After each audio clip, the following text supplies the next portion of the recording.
Okay, so part 1, I'm gonna talk about hardware. So the first thing first, you need to decide the cube that you're gonna use for feet. So okay, so I have 3 cubes with me here. So the first time I did a feet solve, I started with this, the Waylong version 2. The reason I started with this was because it didn't pop, it didn't con twist. So this was a really good start in the beginning. So if you're just getting into feet solving, haven't given it a shot, don't choose a cube which has corner twists, or lockup's fine, corner twists, or pops.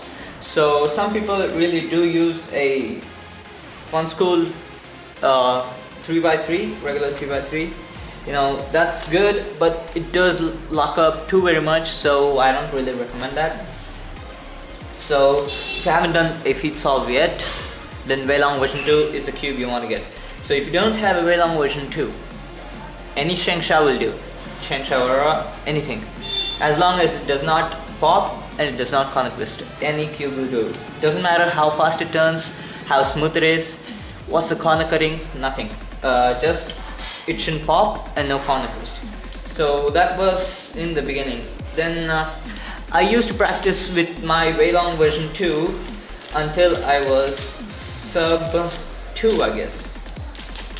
Yeah, until I was sub 2.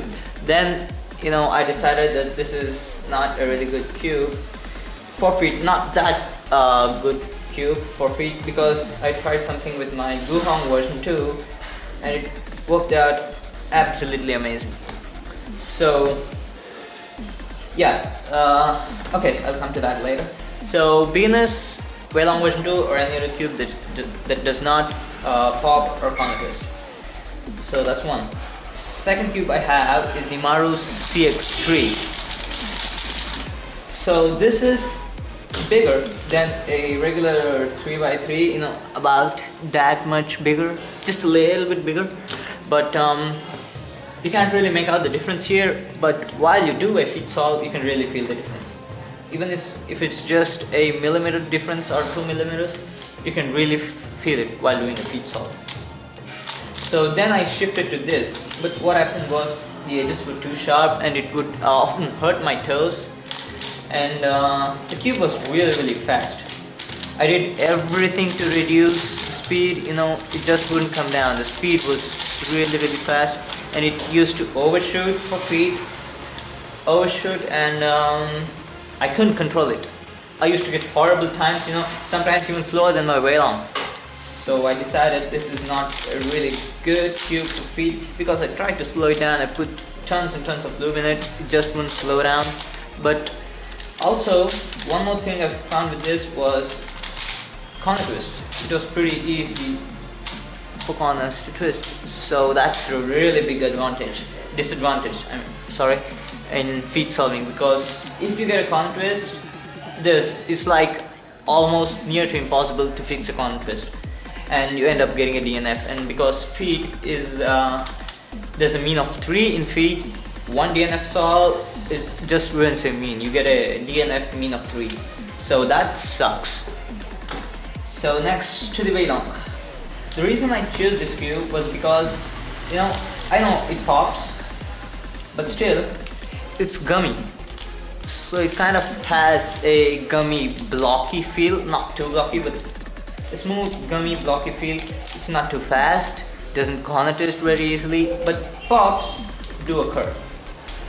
But you need to tension it right. For two-hand, tensions are way different than for feet solving. So for feet solving, the tensions have to be a bit tighter. You don't need to cut corners for feet, because you won't be doing something like this in feet solving, right? But in two-hand, of course, you would do something like this. Wow. Okay. Okay, yeah, onto this. So that was an epic fail. Okay. So you wouldn't want it to corner cut so much, so you just tighten it out, tighten the tensions. And about the lubing method. For the Veilong, I just used the STMU PDMS 1000 centimeter strokes and Livon. So work perfectly. I put about 1 drop of this and 4 to 5 drops of this. Works like a charm. And for this, I can slow it down as I told you. And for this, it's 4 drops of Livon, 4 drops of Livon, so that's 8 drops of Livon.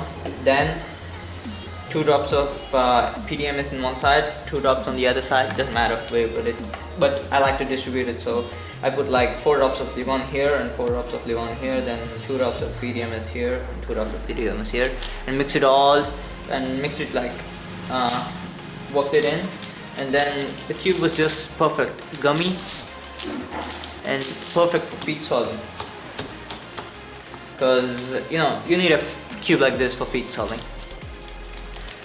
So to conclusion, for beginners, start with the Veilong. And now let me assemble my CX3 and come back. Just a second.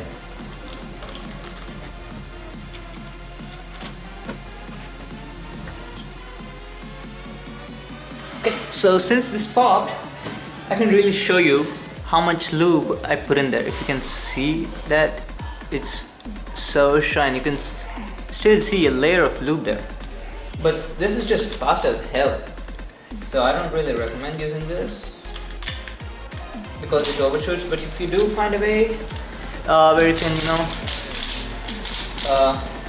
make the cube slower, gummier and smooth and not corner twist, this would be perfect. I mean, if anyone knows how to do that, please leave a comment. And I'm definitely gonna try it and make a video saying how well it worked. So yeah, to conclude, beginners just starting out, choose a cube with no corner twist, does not pop, doesn't matter how fast it is, doesn't matter if it corner cuts or not. Basically, what I recommend is a Veilong version 2 or version 1 would do. So when you start getting faster, the Maru CX3, but I really don't recommend this base. But if you do have this, like I told you, just try out how to make this a bit gummier and slower, and just put that in the comments if you know how to do that. So after this, I would recommend you shift to either this or this, depending on how good the cube is. So I decided to go with my Veilong version 2 because this is a really good cube now. So that's it about the type of cube you should use and the lubricants that you should use. Now onto the stickers. So these are pretty standard sticker shades, kind of dull, and these are SCMU half brights with bright blue. These are kind of good, and these are Moyu shades, regular Moyu shades. So which one do you use for feet solving? So as you can see, this is a lot brighter than these two compared to these two. So definitely a lot brighter than these two. So what I would say is, because the cube is going to be so far away from you, you need to recognize colors, and you don't want to confuse between colors like orange and red. That's where people go wrong most. That's where I go wrong most. And white and yellow, even that's a huge difference. But this white and yellow seems perfect. This is dull, and this also seems perfect. Not on the camera, but that's perfect actually. So I'd recommend you use something like Fulbrights. That I highly recommend Fulbrights for feet solving, because you need to be able to make out colors, and not get your pairs wrong.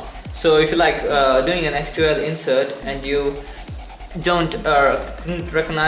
couldn't make out the difference between white and yellow because of lighting or anything, you'd end up doing this, and you'd be like wondering what happened, and then you're gonna go back, realize, and then do that. That's gonna waste a whole lot of time, because it's pretty fast in two hand, but on feet it takes up a lot of time. So yeah, I recommend you use Fulbrights, cubical Fulbrights, or I suggest use MeCuber Fulbrights or his custom shades. that's, you know, really wonderful shades. I love it. So I don't have a cube with me right now, I guess. MeCuber. With the MeCuber sticker set. I'm definitely gonna show it to you sometime. Okay, so yeah, I guess that's it for this part. Thus, this concludes it. So use a good cube, know how to lubricate it, and use nice stickers. And that's it. That's done for your hardware. And yeah, that's it. About the tensions, you just gotta figure it out which one's right for you. I mean, it shouldn't pop. The cube shouldn't pop. That's the baseline. The cube should not pop, and it should be pretty smooth and gummy. So choose the tension and lubricate it properly. And I guess that's it for this part. And in the next part, I'm gonna talk about inspection time. So that's it. The link to the next part will be in the description. So go ahead and check that out.